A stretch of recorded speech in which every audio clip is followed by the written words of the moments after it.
Ya estamos de regreso en nuestro programa Contratiempo. Estuvimos recién con el prefecto de la jefe de la Prefectura Provincial de la Bahía de Osorno, Cristian Muñoz Hot.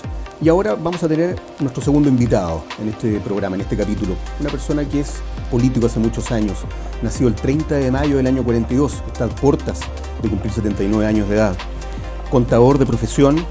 Fue también intendente regional, consejero regional, parlamentario, diputado también entre el año 94 y 98.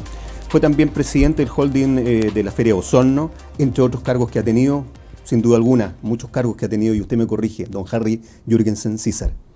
No, muy buenas tardes, los saludo muy afectuosamente a toda la televidencia. Sí, no corregir nada, agregar tal vez, porque fui dirigente también gremial, consejero de la SNA por muchos años, fui también director de la SAGO, fui también dirigente político, dirigente deportivo, en fin. Tanto regional como nacionalmente. Bueno, el hecho de tener una trayectoria de vida larga a uno le implica estar en muchas actividades y eso es lo que me ocurrió a mí. Perfecto. Don Harry, usted hace muy poquito, recientes elecciones del 15 y 16 de mayo, fue electo como representante de la Convención Constitucional para algo tan importante, nuestra Carta Magna, esta Constitución Política de la República de Chile que va a tener modificaciones. ¿Cómo se siente con esos 19.464 votos y un 19.35% en el primer lugar en esta zona del país? Bueno, me siento agradecido y comprendido. Agradecido por la gente que nos siguió, que el mensaje lo entendió muy bien, y comprendido porque realmente siento que la gente comprendió el mensaje, la trascendencia que tiene esta convención constitucional. Elegirlos por primera vez en la historia de Chile, en forma democrática, para que hagan y escriban la nueva constitución. Es trascendental, sin lugar a dudas. Y por eso mismo que yo lo tomé con mucha seriedad desde un principio, y por eso que no me pude restar frente a esta trascendencia, y ahora presuntivamente electo, esperando, ¿no es cierto?, que los procesos continúen para asumir, no sé si a fines de junio o primeros días de julio, y trabajar seriamente en lo que es la nueva Constitución para Chile. Son cerca de 9 meses de trabajo para tener ya una redacción como tal, posiblemente con una prórroga de 3 meses más, o sea, posiblemente si de abril pasáramos a julio del año 2022 y un plebiscito posterior.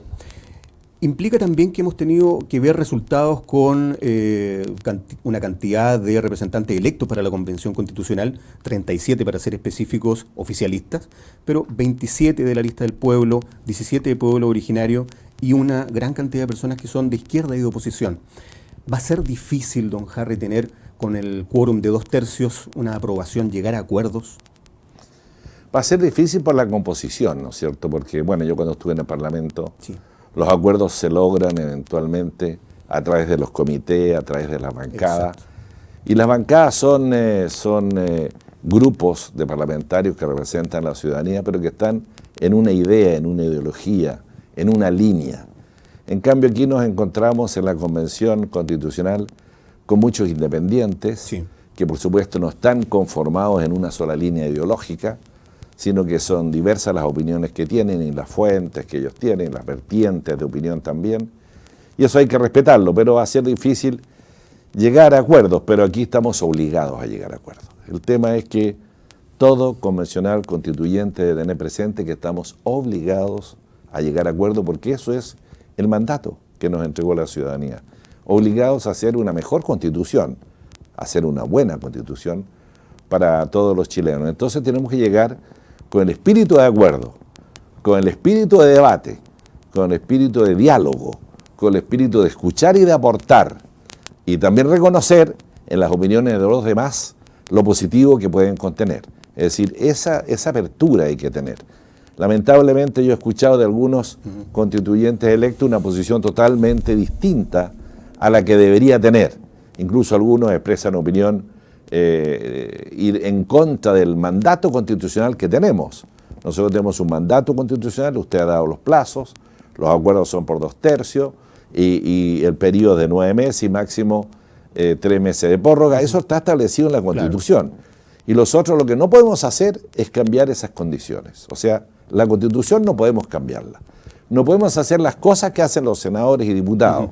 No podemos invadir tampoco el plano ejecutivo. Nuestro trabajo está ahí acotado y eso tenemos que asumirlo con seriedad y tenemos que escucharnos, tenemos que dialogar y tenemos que pensar en Chile y en los ciudadanos y en especial en poner en el centro de la Constitución a la persona. Un par de capítulos anteriormente estuvimos aquí con la abogada Evelyn Sotele hablando sobre diferentes posturas que también implica esto. Y de alguna forma, popularmente, en ámbito populista quizás, si hay que calificarlo de alguna manera, se dijo la Constitución del 80 del general Augusto Pinochet Ugarte que es la que tiene que ser cambiada.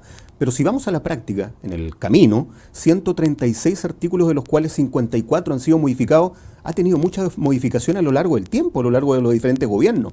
Entonces, no es que estemos redactando desde cero una constitución como si nada hubiera ocurrido. ¿Qué le parece eso, don Gerardo? Tiene usted toda la razón. La Constitución puede ser de hoja en blanco porque así lo mandata la Constitución, pero no con la mente en blanco. Yo leía una interesante entrevista del expresidente Ricardo Lagos. Sí. Y Ricardo Lagos, que fue uno de los, durante su presidencia, se hizo la mayor cantidad de modificaciones a la Constitución del 80. Y él parte diciendo, mire, aquí tenemos que reconocernos primero la historia constitucional. Es decir, todo lo bueno que han tenido las distintas constituciones. Y reconocer que las constituciones tienen algo bueno y mucho bueno que hay que naturalmente replicarlo en la nueva constitución. Es decir, eso lo dice Ricardo Lagos. Eso significa que no es partir simplemente una hoja en blanco. Partimos de una historia constitucional, partimos de ideas que tenemos, por supuesto, también para aplicar mejorías a la Constitución. Pero partir a rajatabla de cero es muy complejo, es no validar lo bueno. Si nosotros tenemos que en primer lugar llegar a acuerdo todo lo bueno que hemos tenido, si hemos tenido cosas muy buenas. Chile sigue siendo el país más rico de Sudamérica, sigue siendo el país con la mayor movilidad social que ha tenido Sudamérica, sigue siendo el mayor país de crecimiento y de desarrollo humano. Miren los conceptos que estoy usando.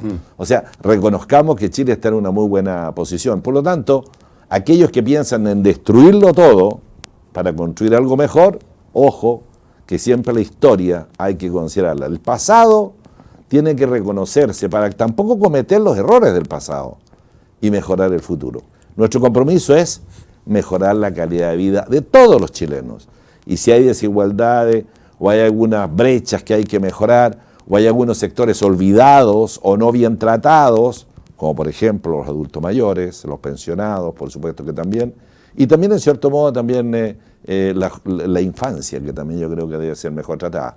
Pero todo eso tiene que ser dialogado, conversado, debatido y con evidencias históricas, con argumentos profundos.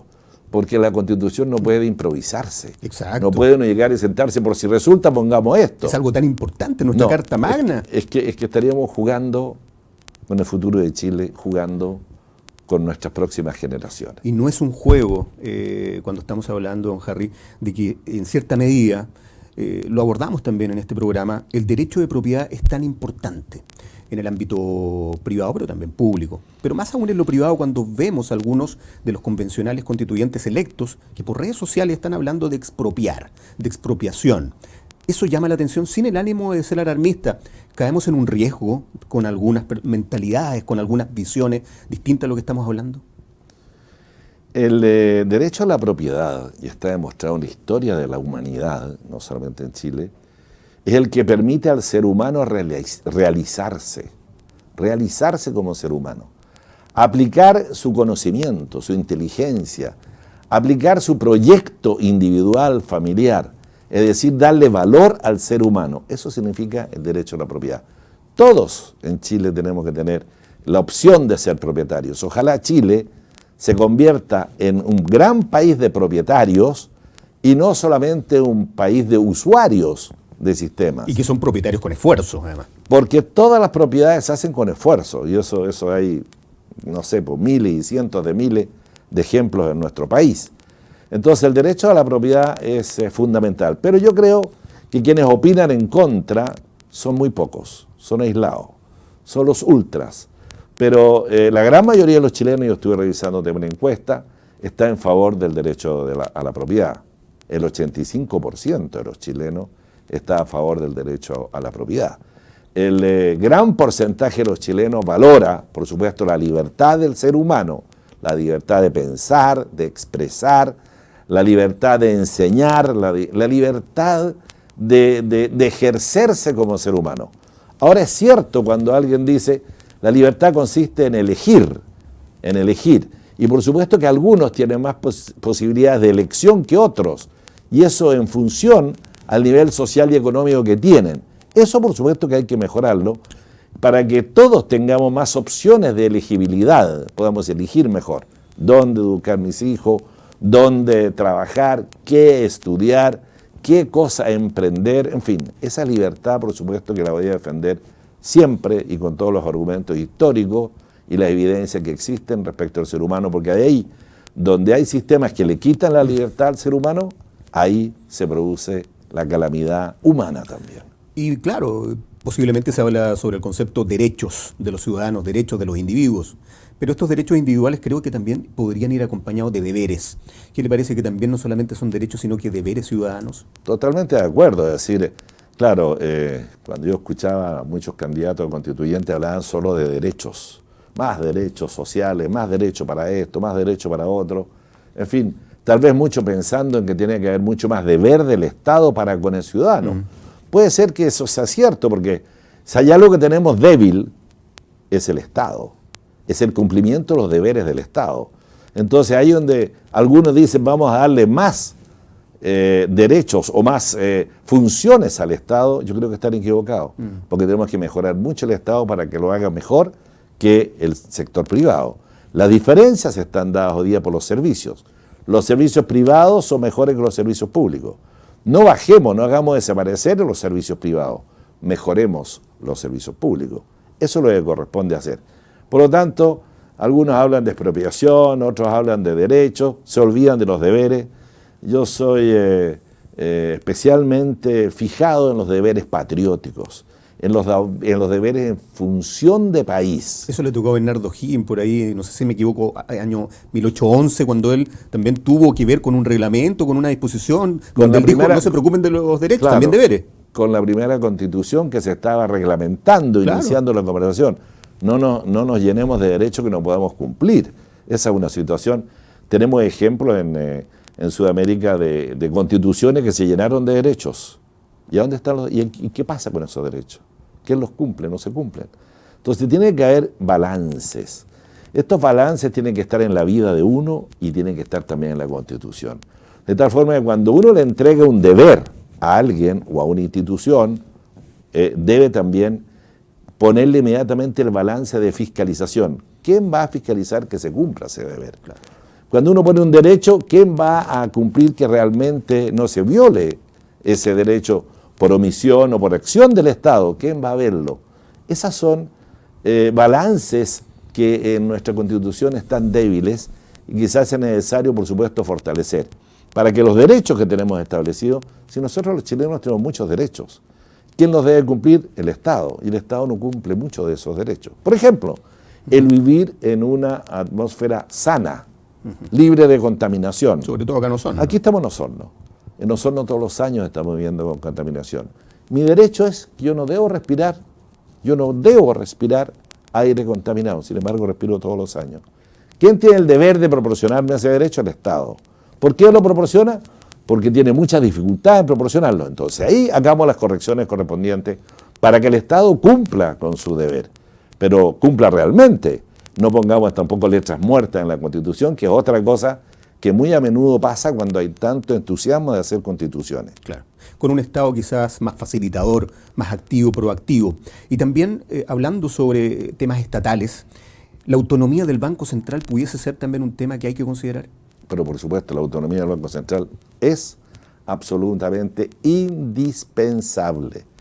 Indispensable porque lo contrario, ese es uno de los balances que tenemos en nuestra Constitución. La autonomía del Banco Central, de tal forma que no dependa de la autoridad de turno. De lo contrario, si depende de la autoridad de turno, se puede entusiasmar uno en emitir simplemente billetes, y eso sí que es quitarle recursos a cada uno de los ciudadanos cuando se emiten billetes y la inflación se descontrola. Es decir, el ejemplo que tenemos en Chile y en el mundo de la autonomía del Banco Central es fundamental. Ese sí que es un principio que también hay que defender. Porque la Constitución no solamente debe tener, digamos, deberes y derechos y garantías individuales, debe tener también principios. Fíjese usted que en el mundo las constituciones cortas que dicen las europeas, las nórdicas, de los países desarrollados, son fundamentalmente de principios. Porque esas sociedades respetan los principios, porque tienen convicción sobre esos principios y no tienen que tener tantas normas. Las constituciones largas, por ejemplo la nuestra, contiene muchas normas para que pueda funcionar. Bueno, porque las culturas son distintas, la idiosincrasia es distinta, la sociedad es distinta, la responsabilidad que siente el ser humano frente al Estado y frente al prójimo es distinta.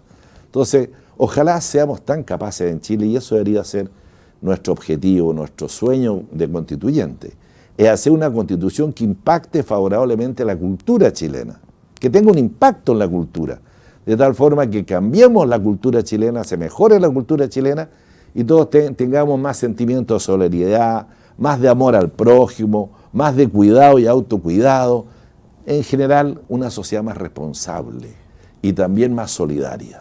Para muchos quizás esto de tener ya el próximo año una nueva constitución que nos rija en nuestro país es cambiarlo todo, es cambiar de la nada muchas cosas que surgieron ahí también por algunos referentes, por diferentes medios de comunicación o redes sociales, donde todo casi había que cambiar, incluso el modelo, el sistema. El modelo se ha mantenido, el sistema se ha mantenido y ha sido también un crecimiento económico donde Chile ha tenido, por ejemplo, un PIB o inflación que ha destacado dentro de otros países de Latinoamérica. ¿Hay que mantener el modelo, don Harry? Lo que no hay que modificar es que los avances, los logros, los éxitos se consiguen con trabajo, con esfuerzo. El trabajo es fundamental para que el ser humano pueda mejorar sus condiciones de vida. El esfuerzo tiene que tener compensación, el esfuerzo de cada persona. Y lo más lindo es cuando una persona esforzada logra éxito, logra crecer, progresar, desarrollarse. Y eso se ha visto en Chile. Nosotros los últimos 30 años tenemos una movilidad social espectacular. ¿Y para qué hablar de la educación superior? Tenemos multiplicadas las familias que tienen, integrantes que tienen profesiones universitarias. Multiplicado. Eso es lo que se va a tener cualquier país de Sudamérica y no lo tiene. Entonces, hay que conservar eso, porque el conocimiento, en la era del conocimiento y de la información y de la comunicación, el conocimiento es fundamental. O sea, seguir educándonos mejor, tener más acceso a la educación superior. Y un Estado, como usted bien dijo también, que yo comparto, facilitador del emprendimiento, facilitador de los proyectos de las personas, del proyecto de la familia, facilitador que acompañe, que ayude, que no entorpezca. Y por ahí sí que también hace falta en la Constitución ponerle más instituciones o más compromiso, más deberes del Estado en cuanto a acompañar más al ser humano para lograr su propia felicidad. Por eso ahí es cuando yo digo el ser humano, la persona la que está en el centro de la Constitución, no el Estado. Y el Estado tiene que estar en favor del progreso de nosotros los chilenos, en favor de ellos. Y eso es fundamental, tal vez fortalecerlo en la Constitución, porque todas las constituciones o la mayoría pretenden aquello. Por lo tanto, pudiésemos interpretar de que va a ser en su rol de convencional constituyente en esta gran misión, este gran rol, también defensor de la institucionalidad. Eso también no habría que perderlo en esto que estamos hablando, de alguna manera, nuestras Fuerzas Armadas, nuestras instituciones, lo que implica también cuidar y resguardar eso. El Estado de Derecho es fundamental. La democracia es fundamental para poder convivir pacíficamente. Pero la democracia se sustenta en leyes, en normas, en la Constitución. Tiene que sustentarse en normas. A mí me preocupa estos movimientos antinormas que están en contra de todo, antisistema, que están en contra del sistema, pero que no proponen sistemas mejores ni nuevos. Digamos, ahí está la gran diferencia. Entonces, ahí es donde uno aprecia que hay más un afán de destrucción de lo establecido que de construcción de algo mejor. Yo estoy en el camino de la construcción de algo mejor y sigo insistiendo en que el Estado tiene que acompañar más a la persona. Y probablemente tengamos que ayudarle, no solo con mayor acceso a una mejor educación, sino que también ayudarle a las familias, digamos, en una mejor convivencia social. Hoy, ¿qué nos preocupa en Chile? La delincuencia. La delincuencia, la inseguridad de vida. Estamos viviendo cada vez más en forma más insegura. Entonces, por supuesto que instituciones como la que usted nombra, hay que mejorarlas, hay que fortalecerlas, no hay que hacerlas desaparecer, como las instituciones policiales. La gente hoy día se siente que la justicia en Chile no está funcionando. Tendremos que mejorar el Poder Judicial, digo yo, no solamente las leyes, también el Poder Judicial. Tenemos que mejorar las instituciones que no están funcionando bien. Y tenemos que aplicar nuevas instituciones que no existen. Por ejemplo, el Defensor del Ciudadano. Una institución republicana autónoma del gobierno de turno que esté cuidando que los derechos ciudadanos prevalezcan y que el Estado no las viole por omisión o por acción. Esa es una institución que se necesita. Y la otra institución que se necesita y que yo he visto que está en otros países del mundo es el control del mérito. Cuando uno trabaja por muchos años en la empresa privada, usted se da cuenta, ahí el mérito es todo. La meritocracia es todo. Pero en la administración... Eso falta en el ámbito público. En la administración pública falta. Yo fui intendente y 6 años, casi 10 años en el gobierno regional. Usted puede hacer un proyecto que diga voy a favorecer a tal grupo que lo siento que debo favorecerlo porque está en condiciones, digamos, desfavorables. Hago un proyecto, pongo plata fiscales y resulta que nadie revisa si efectivamente ese grupo de personas mejoró su calidad de vida. Lo que revisa la Contraloría es que los procesos jurídicos se hayan cumplido, que los procesos contables se hayan cumplido, que los respaldos documentarios estén, claro, todo lo que es el gasto. Pero ¿quién dice que se cumplió con el objetivo principal de determinada inversión, determinado proyecto o determinado programa? Ahí donde los programas sociales tienen que estar, bajo la tuición de un control de mérito. Sí, se cumplió. Y acuérdense, si eso se logra, con la misma plata, usted va a lograr mejorías en la calidad de vida de las personas. Esa es una buena propuesta que hay que considerar quizás, ¿no?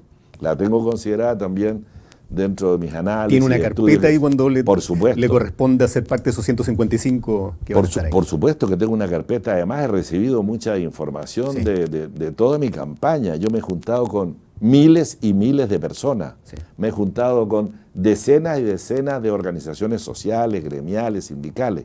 Yo tengo toda una carpeta. Y, por ejemplo, el tema que le preocupa a las juntas de vecinos, los pobladores, es el tema del narcotráfico. Por supuesto que sí, que está creciendo. Y esta parece ser que está relacionado con la inmigración incontrolada o descontrolada. Aumenta. Y nuestros chicos cada vez están siendo más envenenados. No, tenemos que protegerlos. Con nuevas drogas que lamentablemente están ahí invadiendo nuestro país. Peores drogas todavía, es decir, que son incluso más adictivas. Entonces, la gente, las mamás, las abuelitas, la gente que vive en las poblaciones, aquí se escucha y se ve cómo la gente se está haciendo rico en contra de la salud de mis nietos y de mis hijos. Hablaba hace un rato atrás, señor Jürgensen, sobre lo que significa también tener preocupación, estar preocupados de ciertos grupos que son muchas veces ultra izquierda, y hay referentes después del llamado estallido social que han surgido donde vemos ahora una carrera presidencial posible del señor Boric, donde vemos a un referente para la juventud como Pamela Giles, donde vemos en la misma convención constitucional a alguien que fue acusada como la Machi Francisca Linconao por el caso Luxinger Macay y ahora absuelta y electa convencional constituyente. ¿Esos referentes preocupan desde su punto de vista? Por supuesto que deben preocuparnos porque no son un buen ejemplo a seguir, sin lugar a dudas. Es por eso que yo pienso que la mayoría de los convencionales constituyentes tendrán que volver a la prudencia, a la cordura política, no el autodestruirnos. Es decir, cuando uno escucha a algunas personas que están ubicadas muy en los polos extremos de nuestra política, escucha barbaridades y realmente causa temor escucharlo. Pero yo pienso que al final, este proceso que estamos viviendo ahora, que vimos en las últimas elecciones, especialmente convencionales, en que el país se está saliendo del centro y se está yendo a los extremos, eso no es bueno. Bueno siempre cuando uno busca el entendimiento en el centro, busca la ruta de encuentro. Yo espero que la convencional constituyente sea una nueva ruta establecida por los propios chilenos para encontrarnos, para reencontrarnos, porque las expectativas que tiene la ciudadanía respecto a lo que se haga ahí son enormes. Hay una encuesta que estuve revisando yo. Por supuesto que las personas dicen, se va a mejorar la salud, se va a mejorar la educación, se van a mejorar las pensiones, se va a mejorar mi vida, se van a mejorar mis ingresos. Es decir, las expectativas, nombré 5, Sí. pero 5 fundamentales. 5 fundamentales. Entonces, las expectativas son enormes. Por eso que tenemos que trabajar con seriedad y no lanzar, digamos, este tipo de anuncios o de posiciones que pretenden favorecer una determinada candidatura individual, pero no pretenden favorecer a lo colectivo, a todos los chilenos. Estamos en los últimos minutos de nuestro programa, don Harry, y quiero abordar lo último. Faltó idoneidad, requisitos, características para ser electos en nuestro país como candidatos y posteriormente tener como resultado electo a convencionales constituyentes desde el punto de vista de experiencia política, experiencia en servicio público, experiencia también legal o jurídica, tener ciertos requisitos porque hay personas que salieron de la nada y van a estar ahora representando y siendo parte de esta Carta Magna que se va a modificar. Bueno, esa responsabilidad es de los partidos políticos y los partidos políticos recibieron el costo. Los partidos políticos recibieron la respuesta en estas elecciones, porque los más castigados son todos los partidos políticos, no solo los de derecha, también todos los bloques políticos de izquierda y derecha que en su tiempo acordaron el periodo de transición social y económica hacia la democracia, que realmente fue exitoso. Se perdió, pero algo cometieron, errores tienen los partidos políticos. Y puede tener usted razón, a lo mejor no se escogieron bien los candidatos, a lo mejor no se le dio la importancia real que tenía. De repente hay candidatos que se interesan, donde hay buenas lucas, donde hay buena ubicación, donde hay una buena postura, donde hay un cambio de vida personal. Claro, la constituyente no ofrecía eso. Esto es social, el cambio va a ser para todo el país. La constituyente no ofrece tremendas remuneraciones, no ofrece un periodo largo de trabajo, no, todo es cortito. Incluso le ofrece algo negativo porque dice, mire, si usted es constituyente, un año después usted no puede pertenecer ni participar en ninguna elección. O sea, esto es sacrificio. Entonces parece que los partidos políticos no consiguieron, digamos, a los candidatos, porque habían muchos candidatos, demasiados candidatos. Yo creo que esa es una responsabilidad y un mea culpa que deben hacer los partidos políticos y que deben considerarlo para modificar internamente su actuar. Yo creo que los partidos políticos están demasiado afanosos a obtener buenos resultados electorales, algunos están por las posiciones individuales y aprovechan los partidos políticos para lograr esos éxitos políticos a través de las elecciones, y eso la ciudadanía les dijo ahora en esta última elección, no, eso no. Nosotros queremos seriedad. Por eso que tal vez los partidos políticos van a tener que generarse un cambio bastante profundo y probablemente también en la Constitución tengamos que consagrar la acción política de una forma distinta para que la participación independiente sea posible. Pero lo bueno es que sea posible ordenadamente, y no en forma desordenada, no tan diversa ni dispersa, porque eso a lo mejor no nos lleva a un buen diálogo, a un buen debate y a un buen final. Don Harry, quiero agradecerle la disponibilidad, el tiempo y haber participado con nosotros en nuestro programa semanal Contratiempo a través de TVNet. Muchas gracias. No, al contrario, Carlos. Muchas gracias por esta invitación. Yo soy hombre público en este minuto y yo agradezco mucho a los medios como INET que lo invitan a uno a conversar sobre estos temas, porque la gente debe saber la posición que tiene un constituyente en el futuro. Debe saberlo y debe saber cómo va a actuar en la Convención Constitucional. Así que muchas gracias por la invitación y un saludo a todos los televidentes. Hasta pronto. Muchas gracias, don Harry Jürgensen César, el segundo invitado de esta semana. Nosotros estamos terminando nuestro capítulo del programa Contratiempo, como cada miércoles, invitados también a través de la señal tvnet.cl, a través de Telsur BTR y por supuesto Facebook y YouTube también queda registrado para que nos acompañe, pero respete los aforos, mantengamos la mascarilla, el alcohol gel, distanciamiento social, respetar la cuarentena cuando corresponde. Ahora tenemos un pase de movilidad que se habilitó este miércoles. Seamos responsables, la responsabilidad es compartida. Nos encontramos el próximo miércoles aquí, en Contratiempo. Muchas gracias.